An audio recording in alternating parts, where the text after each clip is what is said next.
प्रणाम भगवान। ओम श्री गुरुवे नमः।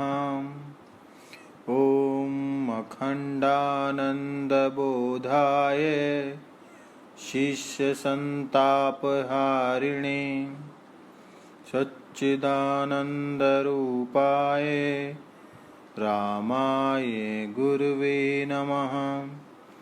ओम शांति शांति शांति। ओम। भगवान श्री रमण महर्षि जी से बातचीत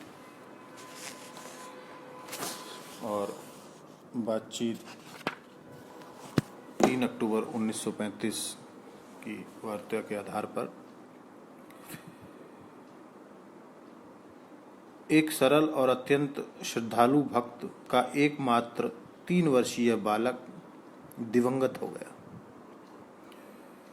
अगले दिन वह सपरिवार आश्रम में आया। महर्षि ने उनके संदर्भ में कहा, मन के अभ्यास से मनुष्य दुख तथा शोक को धैर्य के साथ सहन कर सकता है। महर्षि जी ने कहा कि मन के अभ्यास से मनुष्य दुख तथा शोक को धैर्य के साथ सहन कर सकता है। संतान का वियोग सब दुखों में कठोरतम है। जब तक तुम अपने को एक निश्चित आकार मानोगे तभी तक दुख रहेगा। उस आकार से अतीत होने पर यह अनुभव होगा कि आत्मा अमर है, वह न मृत्यु है, वहाँ न मृत्यु है न जन्म। जन्म केवल शरीर का है। शरीर देह भाव की सृष्टि है, किंतु सामान्यतः अहंकार देह से पृथक दृष्टिगोचर नहीं होता। उसका सदैव देह से तादात्म्य माना जाता है। विचार ही महत्वपूर्ण है। बुद्धिमान मनुष्य को विचार करना चाहिए कि क्या वह गाढ़ी निद्रा में अपने शरीर से परिचित था। वह उसे जागृत अवस्था में क्यों अनुभव करता है। किंतु यद्यपि सुषुप्ति में देह अनुभूति नहीं थी, पर क्या तब आत्मा का अस्तित्व नहीं था।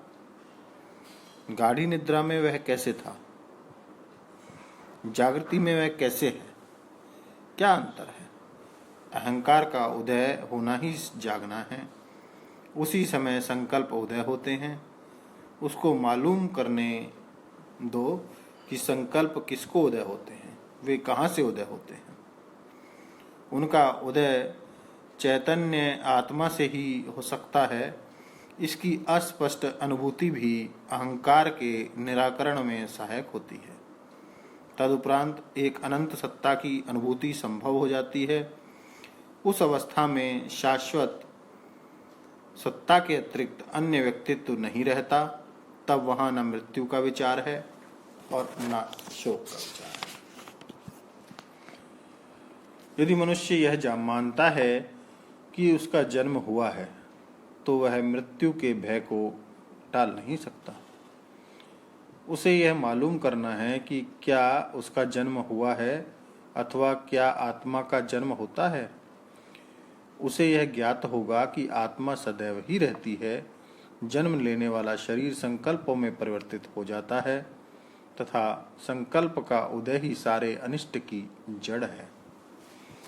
संकल्प का उदय ही सारे अनिष्ट की जड़ है।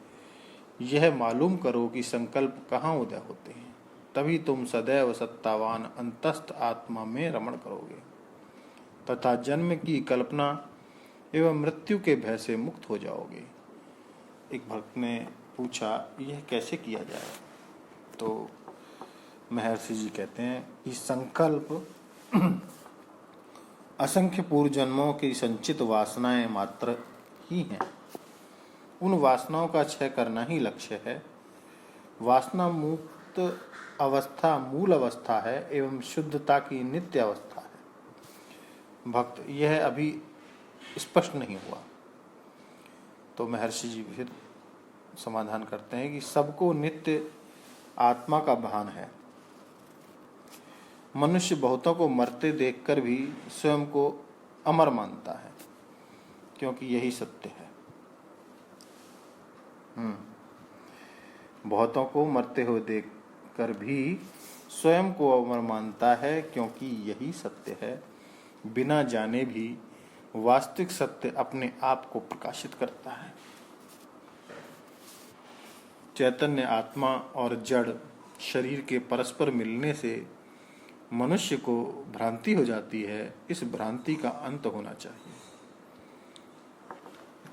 भक्त कहता है कि इसका अंत कैसे होगा महाराज? तो महर्षि जी बता रहे हैं कि जिसका जन्म हुआ है उसका अंत अनिवार्य है। भ्रांति तथा देह भाव अहंकार साथी है।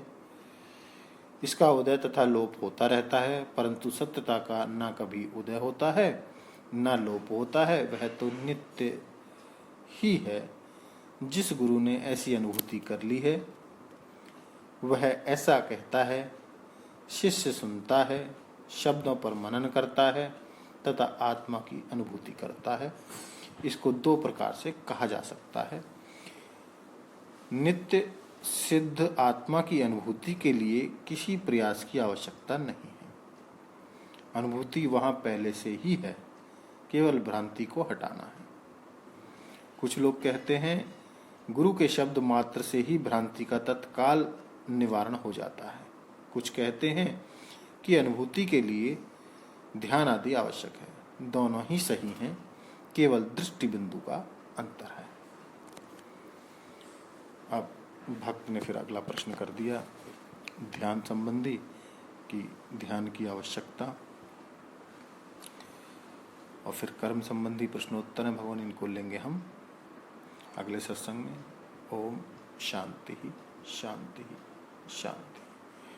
प्रणाम भगवान।